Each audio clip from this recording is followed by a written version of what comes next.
for £3 billion in profits from its customers over the past 2 years alone. With food inflation now at 19%, does the Minister agree that we're living through a cost-of-greed crisis? And when will this government get serious about tackling the excessive profiteering that's driving up prices and causing real pain for families across Wales and the UK? Well, Mr. Speaker, the government is very serious about dealing with the cost of living crisis, and that's why I'm very pleased that inflation is actually shown to be continuing to fall at the moment, and this government is on track to reach its target of halving inflation over the next year. And this government has always supported the most vulnerable in society, which is why I'm very pleased that we've made sure that pensions and benefits and the minimum wage have gone up in line with inflation. So the Select Committee, Stephen Crabb. Thank you very much, Mr. Speaker. This government continues to spend extraordinary sums of money supporting family incomes during this difficult time. But does my right honourable friend agree with me that what is not fair to the taxpayer is giving people free cash, including young asylum seekers, no strings attached, through a poorly targeted universal basic income? Isn't that not what responsible welfare is all about? Well, Mr. Speaker, the right honourable gentleman is absolutely correct, and it really is extraordinary that the Welsh Labour Party want to spend millions of pounds on handing out a universal basic income to people, including asylum seekers, and then not only that, Mr. Speaker, but to then exempt them from having to pay the same legal bills that the rest of us would be subject to. This government is going to continue supporting the most vulnerable in society, and that's why I'm very pleased not only with the raising of pensions, benefits and minimum wage in line with inflation, but the extra payments made to those most in need. Alex Davies-Jones. Speaker, last week, in response to the cost of living crisis, the Labour government in Wales increased the educational maintenance allowance to £40 per week. This boost is a lifeline to thousands of students in Wales, and I'm proud that we have a Labour Party stepping up to help while the UK government have turned a blind eye. Now, I'm sure the Secretary of State welcomes the uplift, so can he therefore share what discussions he's having with his Cabinet colleagues to ensure that the UK government can once again follow the Welsh Labour government's lead? Well, Mr. Speaker, I can assure the honourable lady that there are no circumstances under which the UK Conservative government would want to follow the lead of the Welsh Labour government, which is coming forward with policies such as raising taxes by wanting to charge people for using the motorways, bringing in a tourism tax, Mr. Speaker, and even scrapping meal deals. How is that going to help a cost of living crisis? Mr. Speaker, just hammering home the point that has already been raised, does the Secretary of State agree with me that it speaks to the kind of values that the Labour Party have, that they are prioritising providing huge support for those who have illegally entered our country over maximising cost of living support for Welsh citizens? And actually the same might be the case in England if the Labour government were ever to be elected.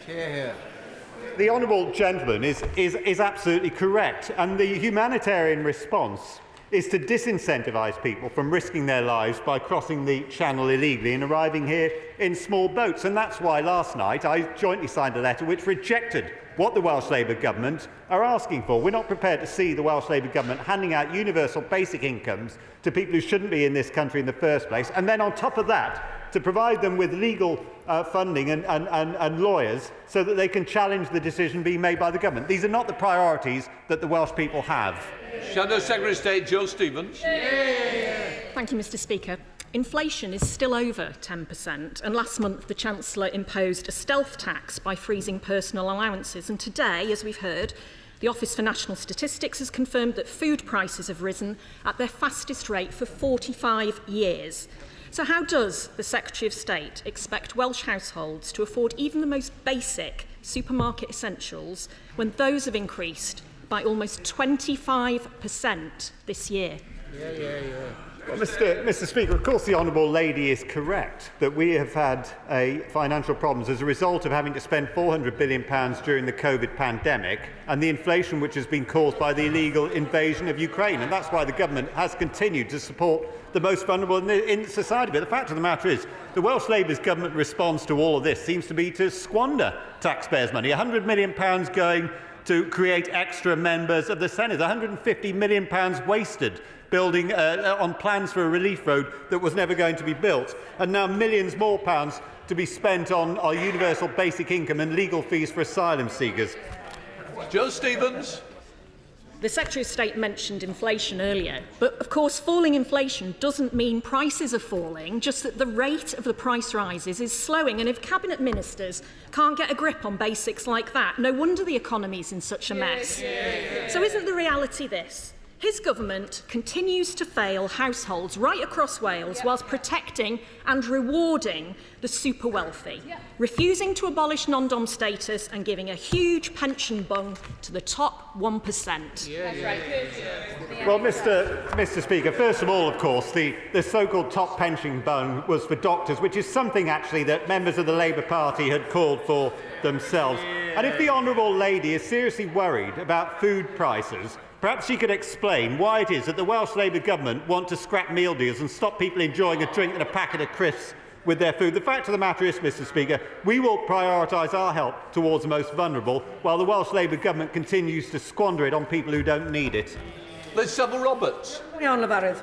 My constituents, Malcolm Atherton and Beth Clower, run a cafe in Trawsfynydd, and they've had to face the heartbreaking decision to hibernate their business in the face of cripplingly high energy bills. Small and medium businesses are the beating heart of the Welsh economy, and they employ 62.6% of Welsh workers. Yet they received no additional support with their energy bills from the Chancellor in the spring budget.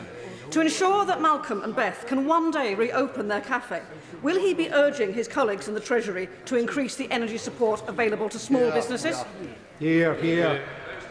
Well, Mr. Speaker, the honourable lady will be aware that the government have provided an unprecedented package of subsidies for businesses through this winter worth £18 billion, and those were figures set out by the OBR. And then in addition to this, there's been things like the freeze on fuel duty. So I am very sorry to hear about the circumstance that some individual businesses face, but I can absolutely assure the honourable lady that supporting businesses through this difficult time remains a priority for this Conservative government.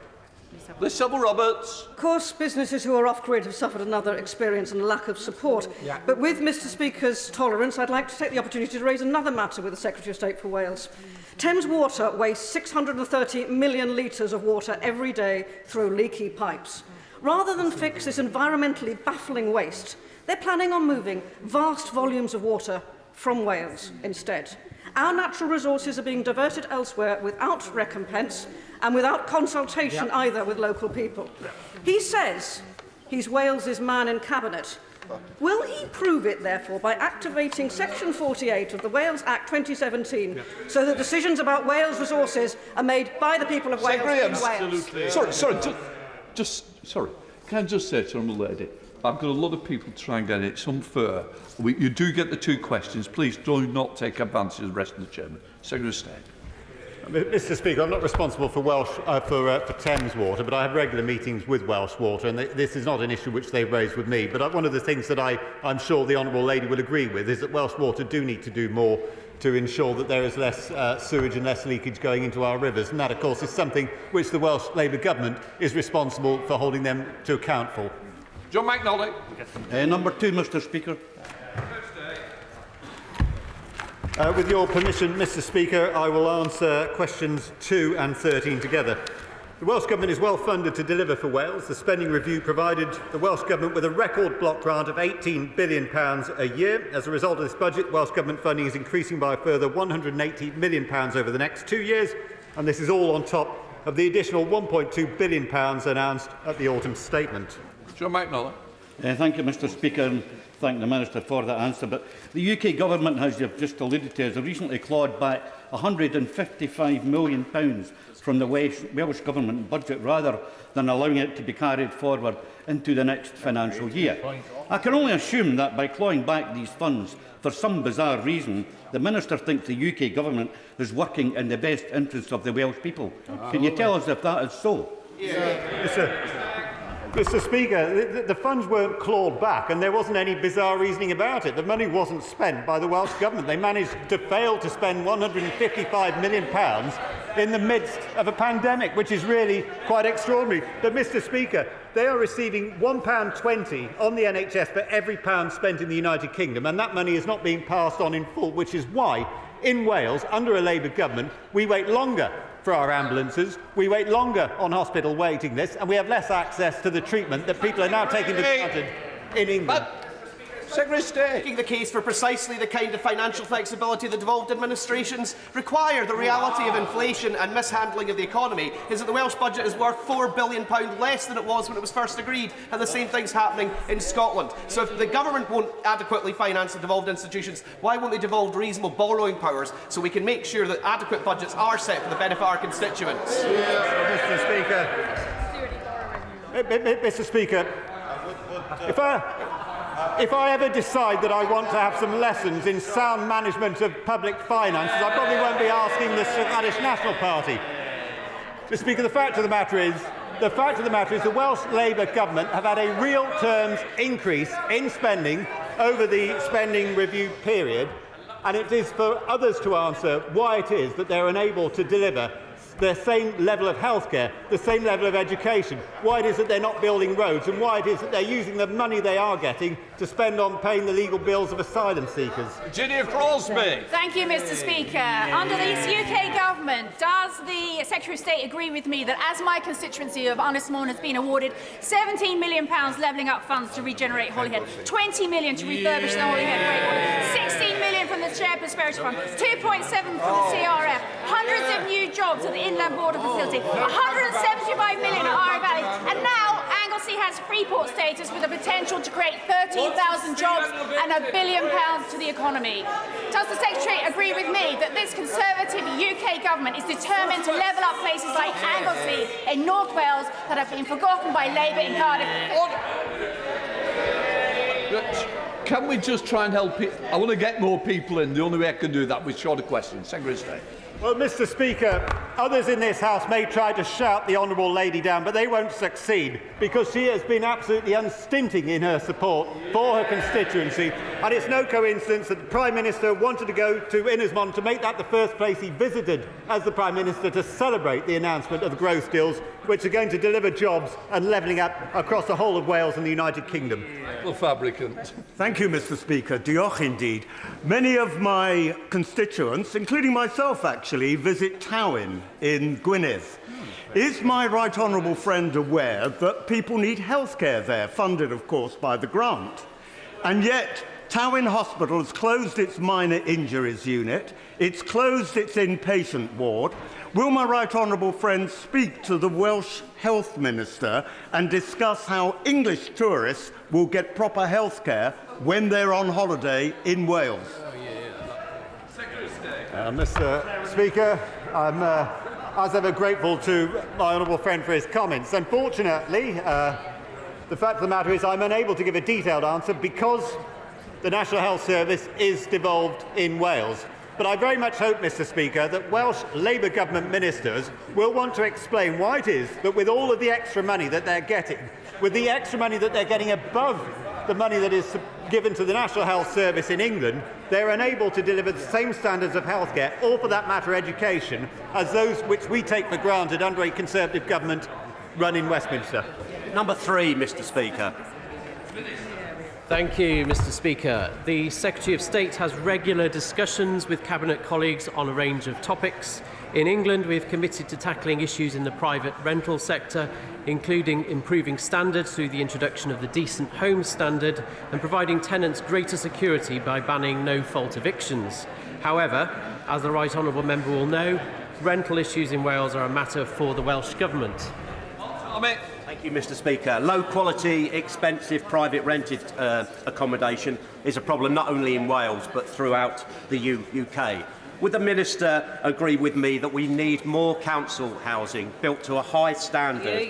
And would he join with me in praising Flintshire County Council for their excellent programme of council house building, which would be an example to the rest of the country, but we need more investment in this area overall? Well, I thank my right honourable friend for that question. North Wales certainly has a deficit of housing, as do many other areas, and certainly that needs to be addressed through building more homes, as he says. I would point out that in 2021 to 22, there were 3 new homes built in England per 1,000 and just 1.7 per 1,000 in Wales, so there's much work to do. Jones. Good morning, Mr. Speaker. According to Rent Smart Wales, the number of registered landlords in Wales fell by 328 during the 2 years to January of this year, and there were 301 fewer rental properties available. Does my honourable friend agree that a significant cause of the current worrying state of the private rental market in Wales is the new legislation introduced by the Welsh Government, which imposes expensive and Byzantine licensing obligations on landlords?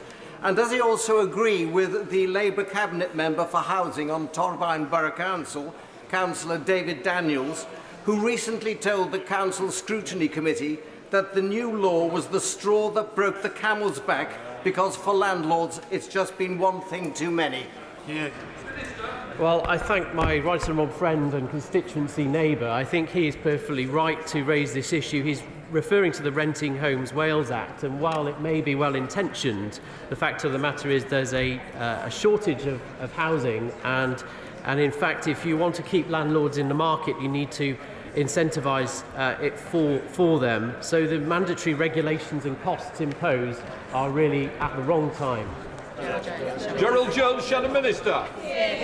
Thank you, Mr. Speaker. Private rental costs in Wales increased by 4.2% in the year to February 2023, the highest annual percentage change since the Tories came to power. Whilst the government have accepted the need to uplift benefits in line with inflation, they've completely failed to accept that the same principle should at the very least apply to the local housing allowance. Given that this affects the largest item of a family's budget, can the Minister explain exactly why this is one area of policy where the government do not seem to believe that inflation exists? Thank you, Mr. Speaker. He will be aware that the local housing allowance rates were raised to the 30th percentile in 2020, and that there is also support through the discretionary housing payments scheme. There is, in addition to that, of course, the whole array of support that's been provided through the recent cost of living pressures. Liz Twist. Question 4, Mr. Speaker.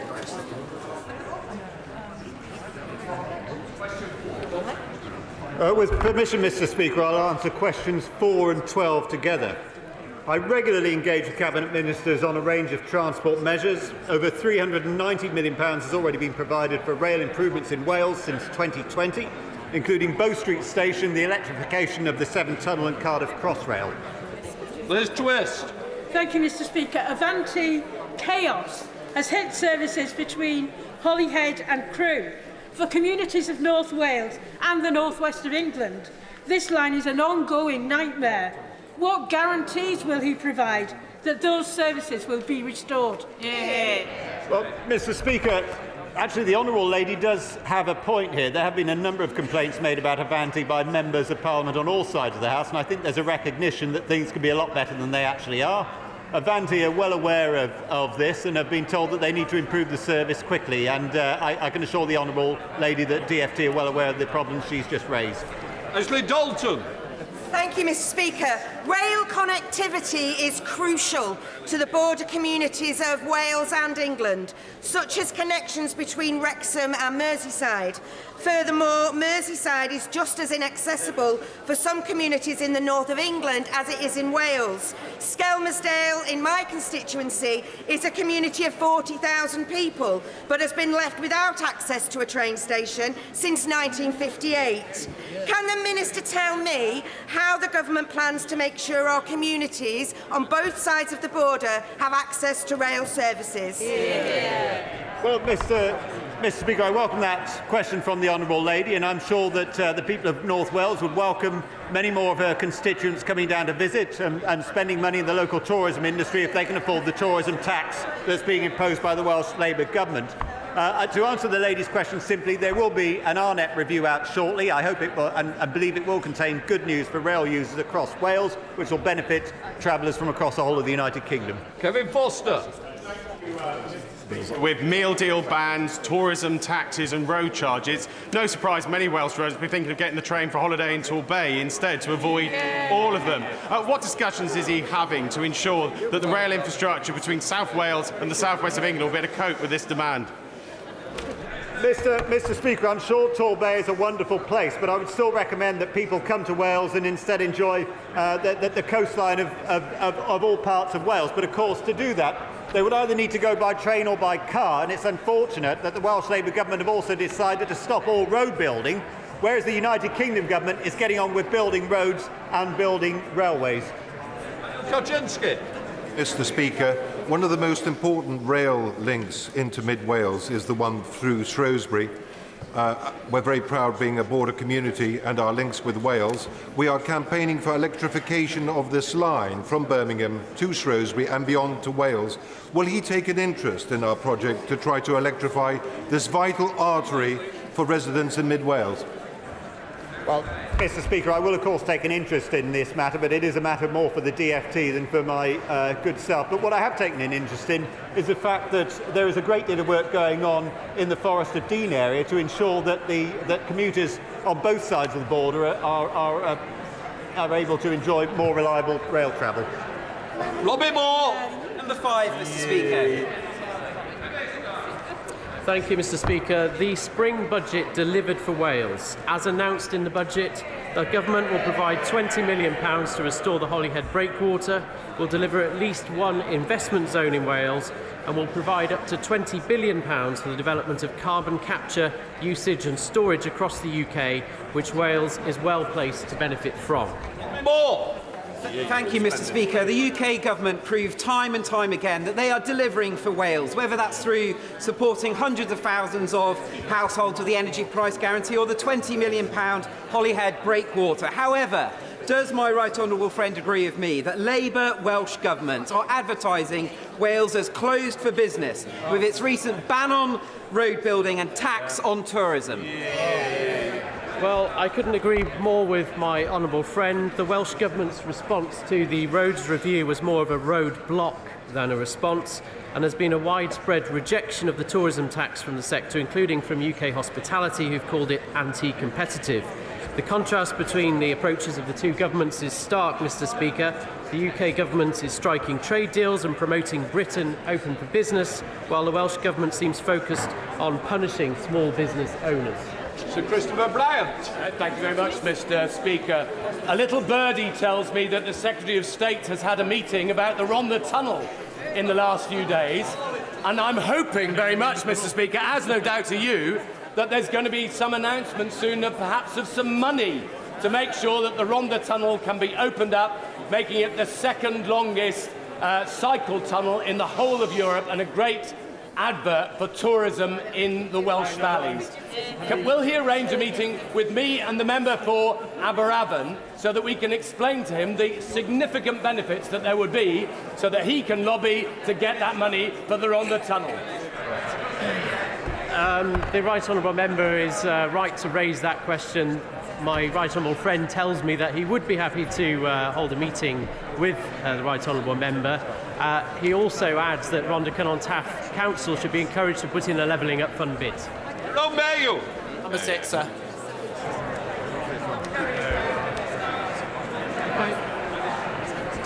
Thank you, Mr. Speaker. I do indeed have discussions with the Welsh Government about the adequacy of Welsh healthcare services, most recently about Betsy Cadwaladr University Health Board being put back into special measures.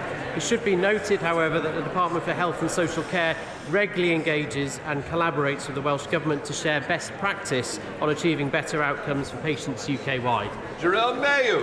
Mr. Speaker, the Secretary of State has just told us that the Welsh Government receives £1.20 in health funding for every pound spent in England.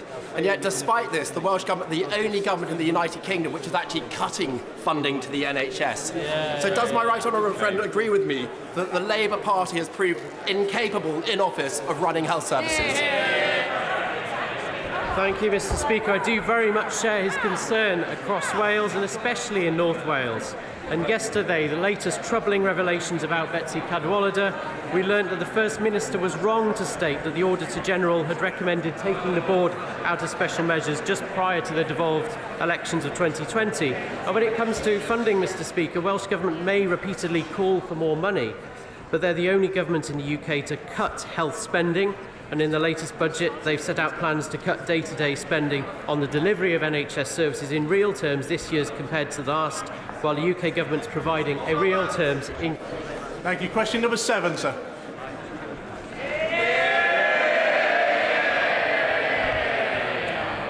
Thank you, Mr Speaker. The Secretary of State for Wales has regular discussions with the First Minister on how our two governments can work together within the current devolution settlement to deliver for Wales. Our recent agreement to establish 2 Welsh free ports shows what we can achieve when we work together for the benefit of people and communities in Wales.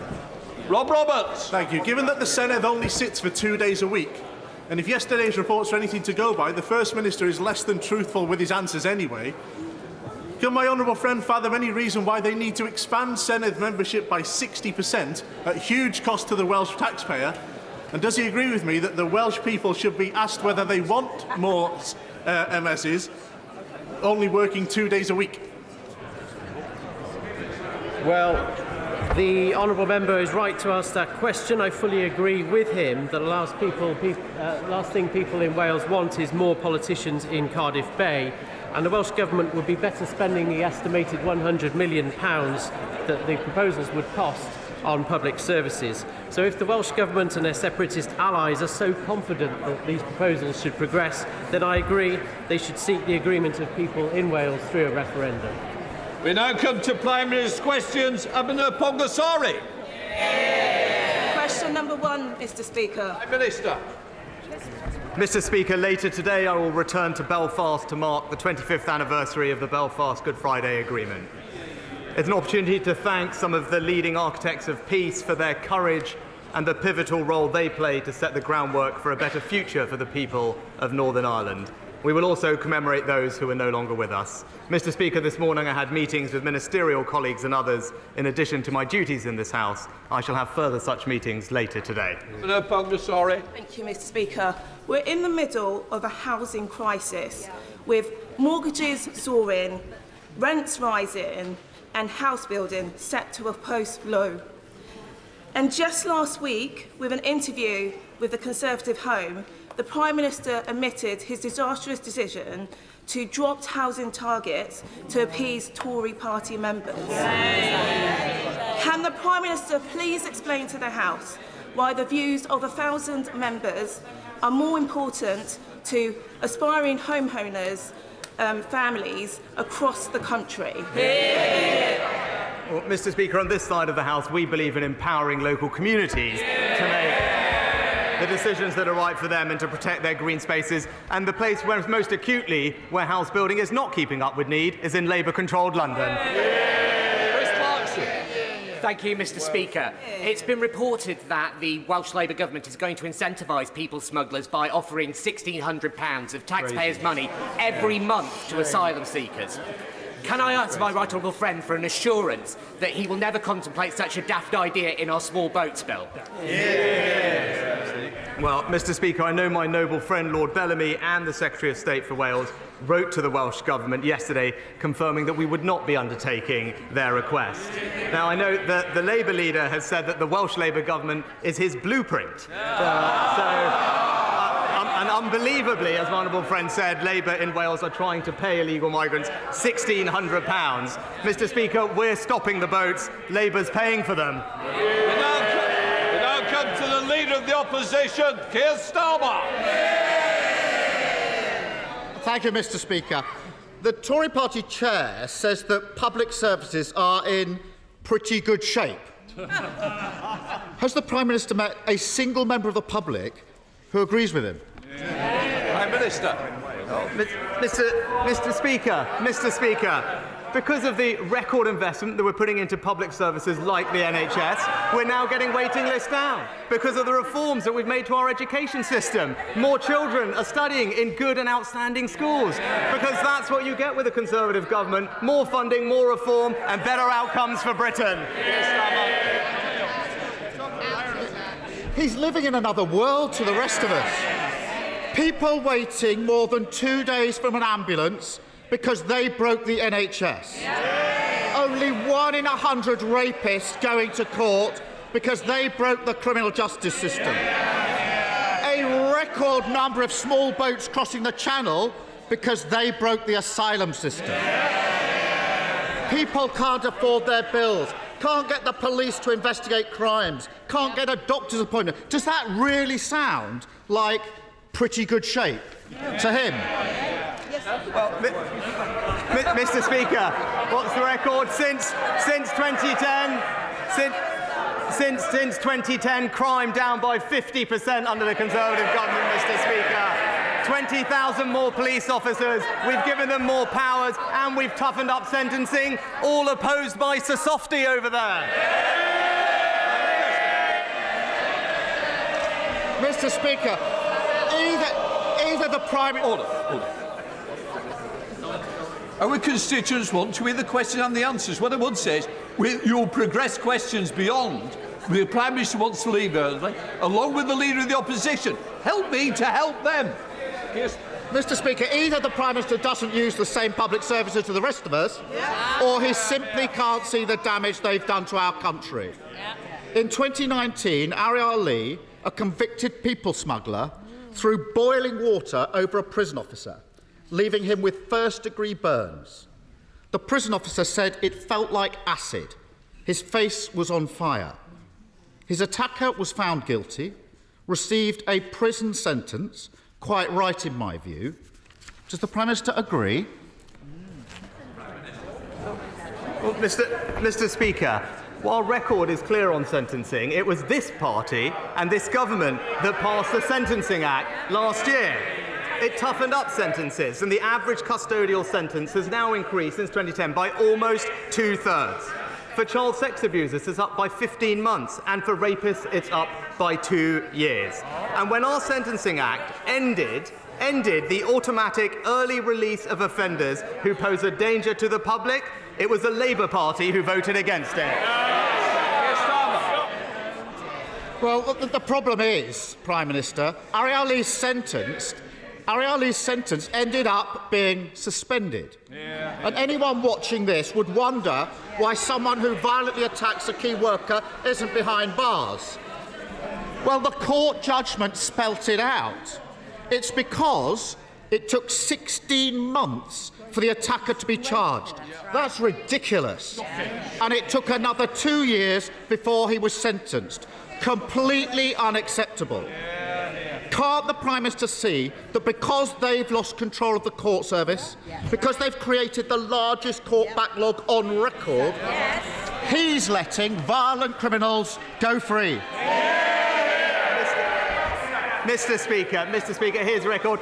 We're cracking down on grooming gangs, and he's uncomfortable, Mr. Speaker, he's uncomfortable addressing. We toughen the law on sex offenders so they spend longer in prison. He voted against it, Mr. Speaker. And we've increased rape convictions by over 60%. Meanwhile, he attended 21 sentencing council meetings that watered down punishments. That's why they call him Sir Softy. Soft on crime, soft on criminals. Mr. Speaker, I've prosecuted thousands upon thousands of sex offenders. He's just shown he doesn't understand how the criminal justice system works. No wonder he can't fix it. And he thinks that cracking down on crime is suspending a sentence where someone should be in prison. That shows the problem. And another reason, Mr. Speaker, another reason cited by the court for suspending the sentence in Ariel Lee's case was a letter from the Justice Secretary in February about prison overcrowding. As a result of that letter, courts have been told to have awareness of the impact of current prison population levels when passing sentences. In simple terms, the wrecking ball the Tories have taken to criminal justice means that thousands of people who should be in prison aren't.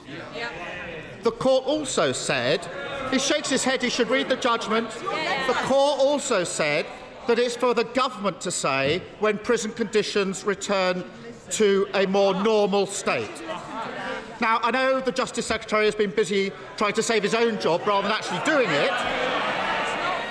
But has the Prime Minister asked him when he's going to get a grip on the prison system and withdraw that letter which is allowing criminals to walk free? Mr. Speaker, we're in the process of building 20,000 more prison places. That's what this government is delivering, because we're toughening up sentencing and putting more people behind bars and making sure that our most serious offenders spend longer there. But I love it when he talks about his record as a lefty lawyer, Mr. Speaker, because I was looking at this, because when he was there, I read, he's quoting things, I read that people were really disappointed that his organisation let down victims. That wasn't even my assessment. That was his shadow Attorney General.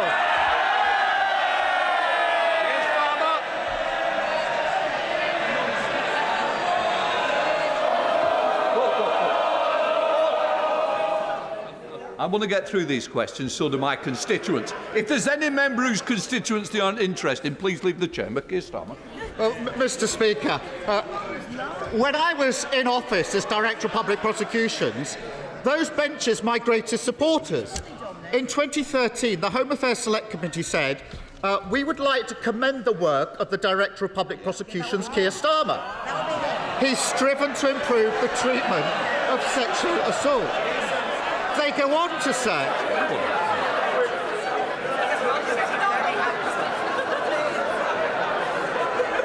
Can we... Prime Minister's questions matter to our constituents. I wonder if I were you. It's not the day. I want to get through it because I'm trying to help the Prime Minister and the Leader. You're not being helpful. We'll hear this question no matter how long it takes. Keir Starmer. Mr. Speaker, this is 2030. Order. Ms Stevenson, I've heard a few weeks. This is the last week. I suggest you quiet, or it's better you leave. Keir Starmer. Mr. Speaker, this is the Home Affairs Select Committee in 2013. They go on to say the work I did should provide a model to other agencies, and when he leaves the CPS, he will be missed. Now, that report was presented to Parliament by the then Home Secretary, future Prime Minister, the Right Honourable Member for Maidenhead. And the government, those benches, noted and supported it. Now, it's obviously always a good look to have your work recognised, although they did lay it on a bit thick. So perhaps the Prime Minister will spend less time trying to rewrite history and more time sorting out the mess he's made of criminal justice. Because the crisis in criminal justice is just a snapshot of public services collapsing under his watch. People can see it wherever they look. Our roads, our trains, the NHS, the asylum system, policing, mental health provision. The Tories have broken them all they've got left is excuses and blame. Now, I know the Prime Minister would rather talk about a maths lesson than the state of the country, but perhaps he could solve this equation.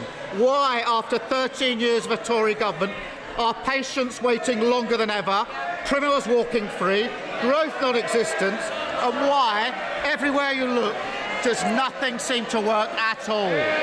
Prime Minister. Mr. Speaker, I can't quite remember, but I think he started by talking about when he was DPP in 2013. And I'm actually glad he brought that up, because there was something else that happened when he was DPP in 2013. And that was when he got his own special law, Mr. Speaker. I've got it right here. It's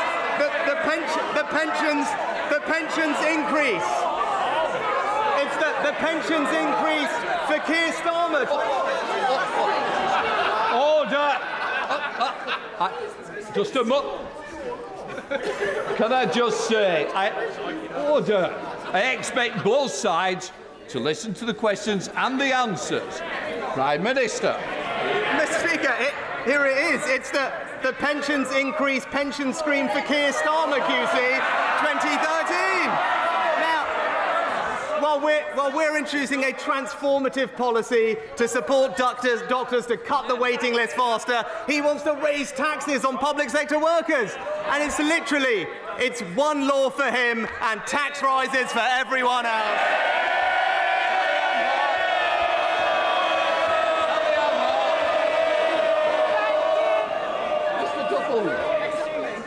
Don't let me double down on you. Please, Sally Ann Hart. Mr. Speaker. Recently, I presented a Prime Minister's Point of Light Award to Joan Willett, nearly 107, for her fundraising for the British Heart Foundation.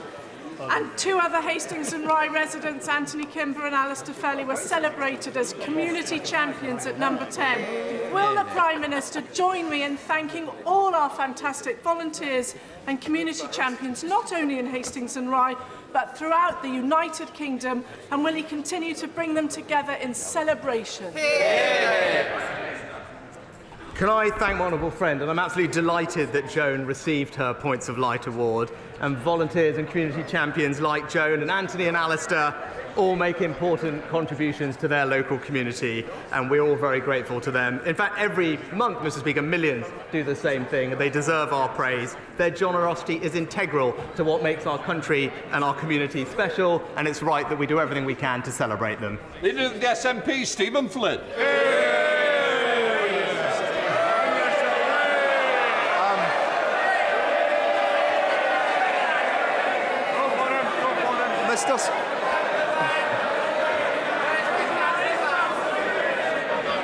As I said, I really do want to try and help the Prime Minister. If you don't, I do. Stephen Flynn. Mr. Speaker, I'm delighted to hear that they had an equally peaceful and relaxing Easter break as I did. Prime Minister, was it their refusal to stand alongside striking workers on the picket line, their acceptance of the economic damage being caused by Brexit, or perhaps their support for denying the people of Scotland the right to choose their own future, which led to the leader of the Scottish Conservative Party urging voters to back Labour?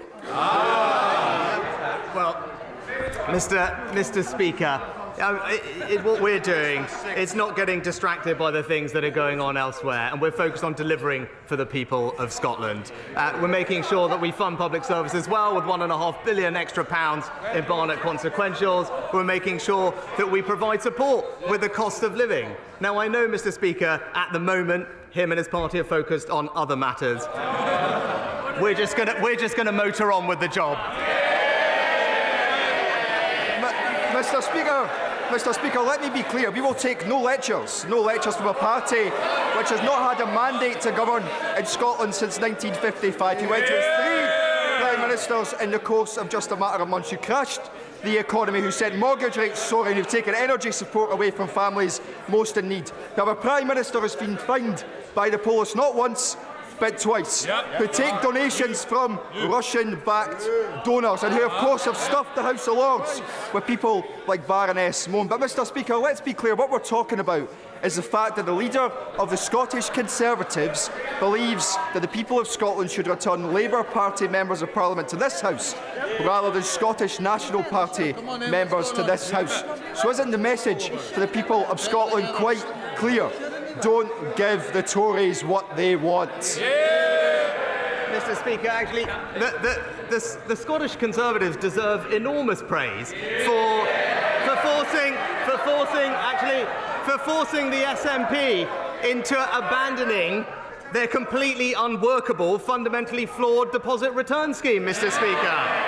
So it's good that the SNP U-turned and listened to the voices of the Scottish Conservatives and to business, and we look forward to working with them on delivering something that actually works to deliver for the people of Scotland. And that's just it, Mr. Speaker, because if they can't fix the mess that Nicola Sturgeon left their party in, how can they possibly fix the mess that she left Scotland in?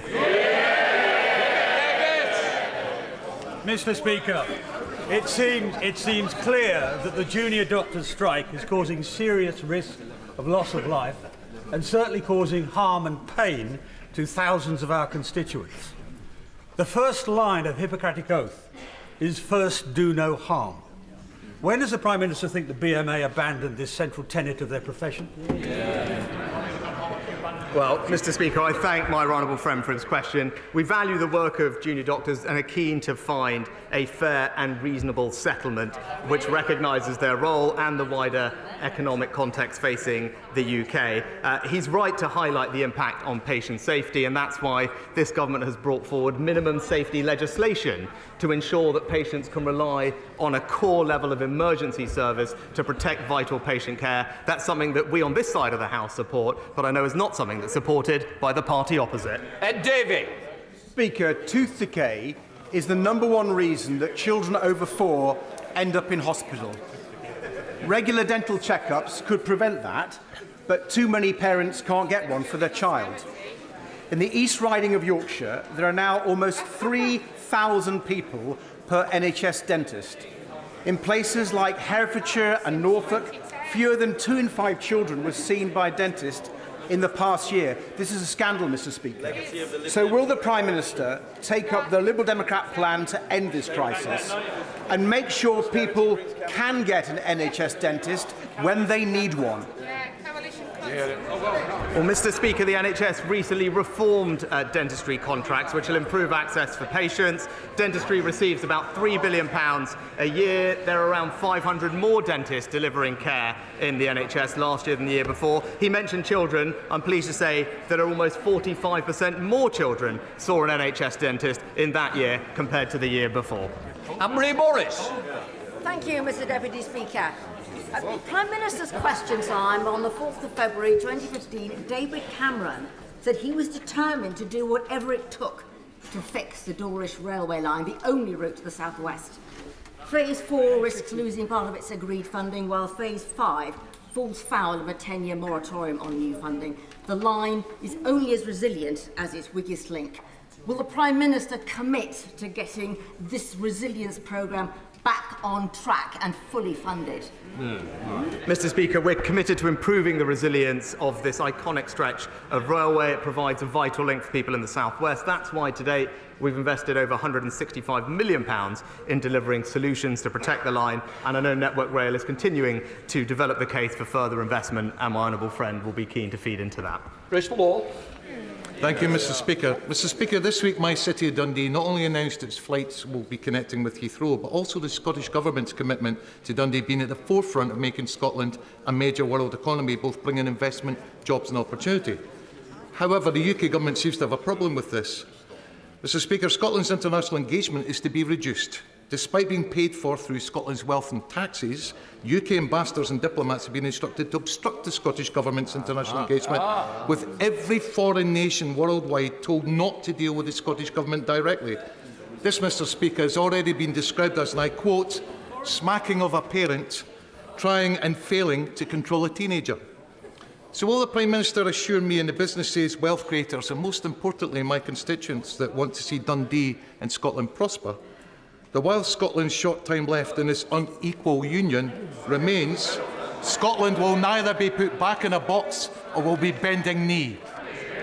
Well, Mr. Speaker, I'm actually pleased to say that we are supporting the communities of Dundee. They received £14 million in the Levelling Up Fund to support Green Transport Hub in the city centre. It's a demonstration of the UK Government wanting to invest in communities in Scotland and deliver for Scottish people.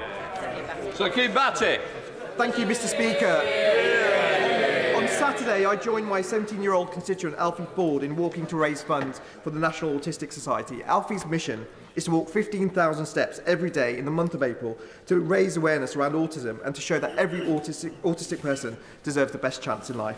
This Saturday, he's walking from Birmingham City Football Club to Edgbaston Stadium and then back to Birmingham City Football Club. Will the Prime Minister join me in wishing Alfie the very best for his walk and his noble mission to change the way people think about autism for good? Can I start by praising Alfie for his fantastic efforts? He's an inspiration not just to his community, but to many others, and I wish him the best of luck for Saturday. Our autism strategy sets out our ambition to ensure that autistic people across all parts of the country get the support they need to live fulfilling and happy lives, and I look forward to seeing Alfie's progress on the rest of his journey. Do you see MacDonald? Mr. Speaker, my constituent Lisa and her civil service colleagues have worked tirelessly and with distinction during some of the most challenging times. But she's fed up with ministers patting them on the back all the while imposing derisory 2% and now 4.5% pay rises, despite years of pay restraint and now double-digit inflation. She asked simply, why should I keep working for a UK government that treats its workers with such contempt? So, will the Prime Minister stop with the myths and excuses and start negotiating a fair deal with the unions? Well, Mr. Speaker, I pay tribute to all our hard-working public sector workers for the job they do. We have a well-established independent pay review body process for making sure that we can have pay settlements that are fair and affordable, and I'm very pleased that we reached agreement with many unions on those pay settlements, and I hope that those members vote in support of them. Thank you, Mr. Speaker. Would my right honourable friend agree with me that those who seek to criticise the Conservative record on law and order should look in the mirror and ask the question, who was Director of Public Prosecutions for some of those years? Well, Mr. Speaker, my right honourable friend is absolutely right. Our record is clear. We've halved crime since 2010. Neighbourhood crime has fallen 25% just in the last few years. Criminals are spending longer in prison, and crucially, we, unlike the party opposite, are giving them the powers they need to tackle violent protests. Owen Thompson.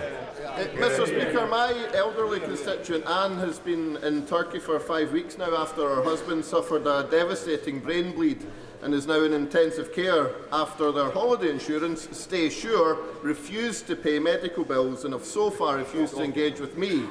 This has resulted in Anne being stuck with extortionate medical bills and surgery costs which she has covered using their life savings. With finances running out, they're both stranded and have been advised that they'll need to find at least £50,000 to pay for an air ambulance to bring them home. Will the Prime Minister meet with me to consider all the possible options to support constituents like Anne and her husband in difficult situations like this, especially where insurance companies abdicate all responsibility? Can I thank the honourable gentleman for his question? I'm very sorry to hear about the case that he raises. My thoughts, as I'm sure everyone's, will be with Anne and her husband at this difficult time. I will ensure that he gets a meeting as soon as possible with the relevant minister to discuss and progress this case further. Rick Baldwin. Thank you, Mr. Speaker. Can I tell a tale of two councils? My constituents who live in Conservative-controlled Wychavon District Council have enjoyed 6 years of council tax freezes and excellent public services, while my constituents who live in the Malvern Hills District Council area, which is run by a ragtag bag of so-called independents and Greens, pay nearly 50% more in council tax for a bandy property. Does the Prime Minister agree that the best thing that my constituents can do for the cost of living is to vote Conservative on the floor? My honourable friend is of course right. Right across the country, those in Conservative councils pay lower council tax than those of the party opposite. And the choice at this election is clear. It's the Conservatives that deliver for you. It's Labour that costs you. Thank you, Mr. Speaker. Thank you, Mr. Speaker. This week, the Women's Rights Network published a report by criminologist Professor Joe Phoenix called When We Are at Our Most Vulnerable, revealing that between January 2019 and October 2022, which includes the pandemic lockdown, of course, there were a staggering 6,539 reported rapes and sexual assaults in UK hospital settings. That's an average of 33 incidents every single week. And as 8 police forces did not provide any data, the real figures are bound to be significantly higher.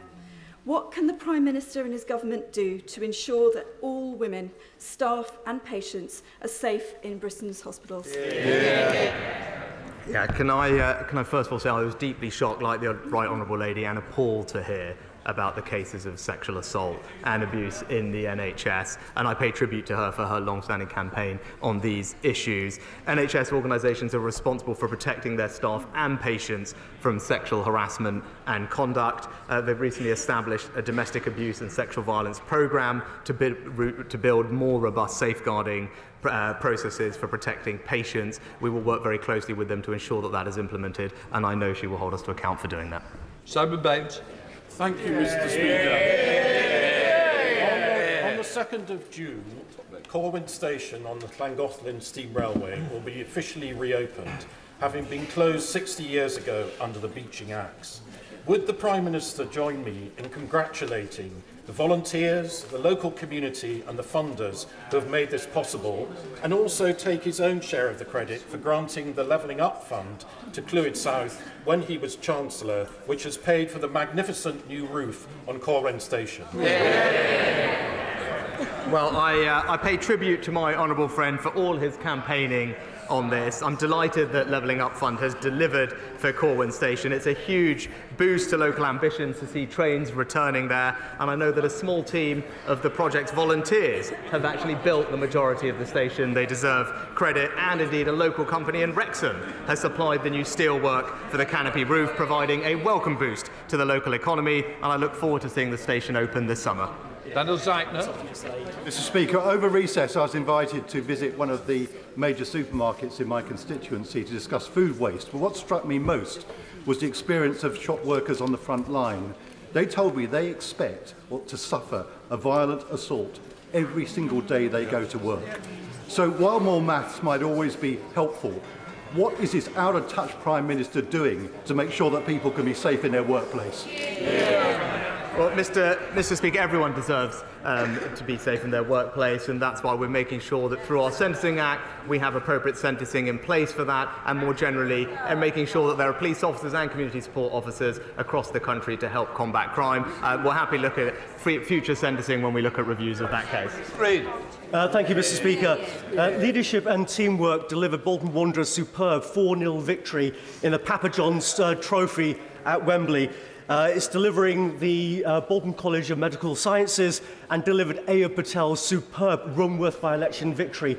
So what message does my right honourable friend have for Councillor Patel and all the campaigners, candidates and activists as we run into this festival of democracy, our local elections? Prime Minister. Well, Mr. Speaker, can I share in my honourable friend's congratulations for all those in Bolton, but also my commiserations to those in Plymouth, especially actually our party chairman, who's an avid supporter of the Green Army. But most importantly, I welcome the election of Councillor Patel, and I look forward to him joining our other councillors in delivering for their local areas with less crime, lower council tax, and importantly, filling more potholes. Alistair Carmichael. Thank you, Mr. Speaker. Last week, the Home Office announced that they would not be setting up a bespoke visa scheme for the fishing industry of the sort that is already available for people working in fish farms and in offshore wind farms. They also told skippers that crew previously employed by them under a temporary scheme had to stop working immediately. As a consequence of that announcement, in fishing ports around the coast today, many fishing boats are tied up, unable to go to sea. It's the only time the Home Secretary has been successful in our stated ambition of stopping the boats. The Prime Minister and his party promised our fishermen a sea of opportunity if they would support them. But what's the point of a sea of opportunity if you can't get crew to fish in it? Well, Mr. Speaker, I'm not sure I recognise the characterisation that the honourable gentleman put forward. We are proud champions of the UK's fishing industry, not least with our £100 million investment in fishing communities, but when we're always looking to engage with them to make sure that they get the support they need. Crucially, all the opportunities that are there for them because of Brexit, we're keen to make sure that we deliver. Jane Hunt. Join me in thanking Lorna and Shirley of the Marios Tenente Centre and local churches in Loughborough for all their hard work in establishing a community allotment. Local people use the facility as a great place to get outdoors, as well as a relaxing place to be. Mr. Speaker, can I pay tribute to Lorna and Shirley for all their fantastic work? Allotments can do wonders, not just for, as she said, providing food, but also well-being and a place of sanctuary for people around the country, and they deserve enormous praise for creating one for the benefit of their community. That completes Prime Minister's questions.